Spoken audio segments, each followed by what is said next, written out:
होली की आत्मा। बचपन से शहर में रहने वाला मनोज इस साल होली की छुट्टियों में अपने गांव दुर्गापुर वापस आता है, जहां उसे देख पूरा गांव खुशी से झूम उठता है। जब गया था तब इतना सा था और अब देखो कितना बड़ा हो गया है।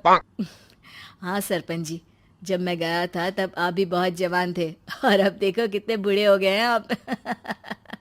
चलो चलो बढ़िया है। बच्चा घर वापस आ गया। इसी खुशी में आज रात पार्टी होगी। क्या बात है, गांव में भी पार्टियां होने लगी। वैसे अगर पार्टी की बात है तो आज क्यों सीधा होली पार्टी करते हैं। होली पार्टी की बात सुन चहल पहल में अचानक सन्नाटा छा जाता है, जिसे देख मनोज को कुछ अजीब लगता है, लेकिन तभी सरपंच बात पलट देता है।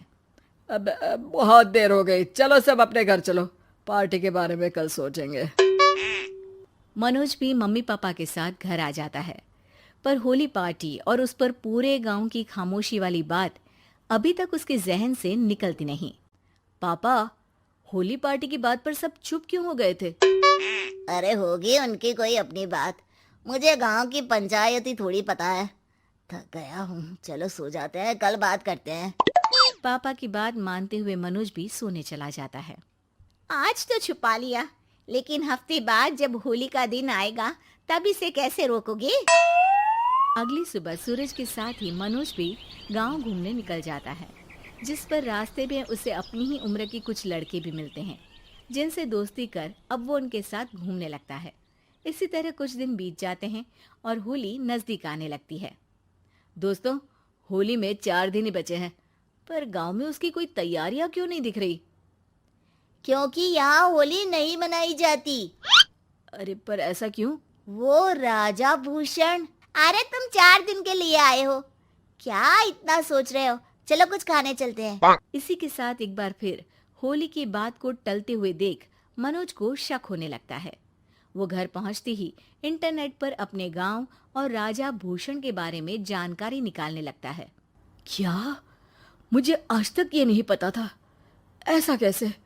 किसी ने मुझे कुछ बताया क्यों नहीं? सारी जानकारी लेने के बाद मनोज गांव वालों या अपने मम्मी पापा से कुछ पूछे बिना खुद ही उसकी सच्चाई के बारे में छानबीन करने लगता है, जिसके चलते वो राजा भूषण की हवेली में पहुंचता है। वाह, क्या हवेली है यार।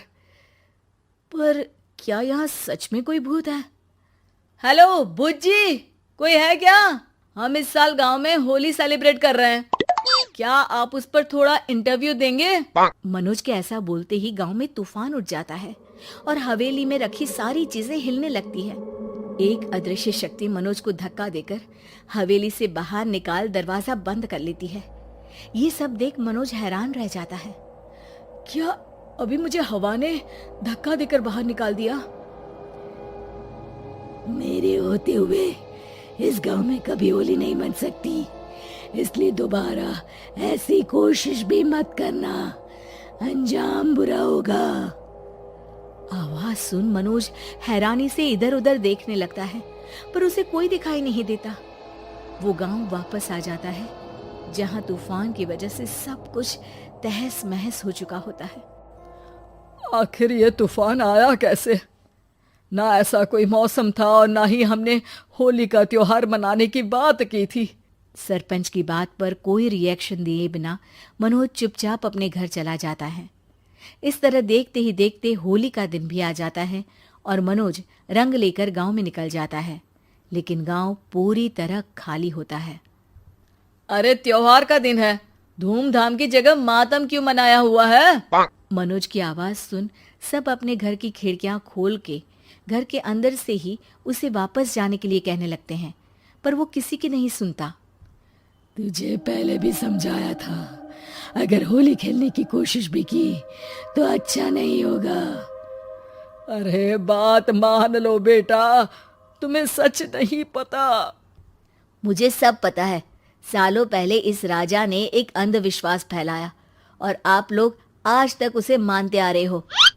अरे बेटा, जब तुम पैदा भी नहीं हुए थे उससे भी बहुत पहले से इस गांव पर होली का श्राप है। अगर गांव में होली का त्योहार मनाया जाता है तो प्रलय आना पक्की बात होती है। राजा भूषण इस सब में नहीं मानते थे और त्योहार मनाने लगे, जिसके चलते होली वाले ही दिन पहले उनके बेटे की और फिर उनकी मृत्यु हो गई। तभी से गांव की रक्षा के लिए उनकी आत्मा उस हवेली में रह रही है। सबकी बातें सुन मनोज उलझन में पड़ जाता है। सोचना भी मत मनोज, अगर तुमने इस परंपरा को तोड़ने की कोशिश भी की तो उसका परिणाम इस गांव और गांव के लोगों के लिए अच्छा नहीं होगा। मुझे भी यकीन नहीं हो रहा कि आप लोग एक बेतुकी बात को मानकर सालों से रंगों के त्योहार को मातम की तरह मनाते आ रहे हो। मनोज किसी की कोई बात ना मानते हुए पूरे गांव में रंग बिखेर देता है, जिसके तुरंत बाद वहां तूफान के साथ बिजलियां गरजने लगती है। अचानक मौसम में ऐसा बदलाव देख जहां मनोज कंफ्यूजन में आ जाता है, वहीं गांव वाले डर से सहम जाते हैं।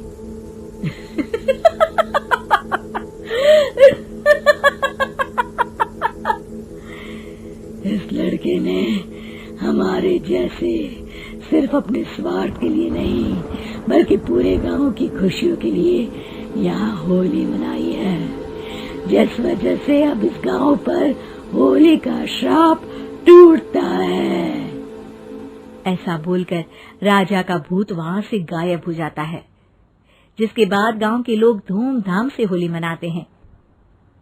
खुशियों के रंग गांव में बिखरे ही होते हैं कि अगली सुबह अचानक मनोज कहीं गायब हो जाता है और एक बार फिर गांव में होली का नया राज शुरू हो जाता है।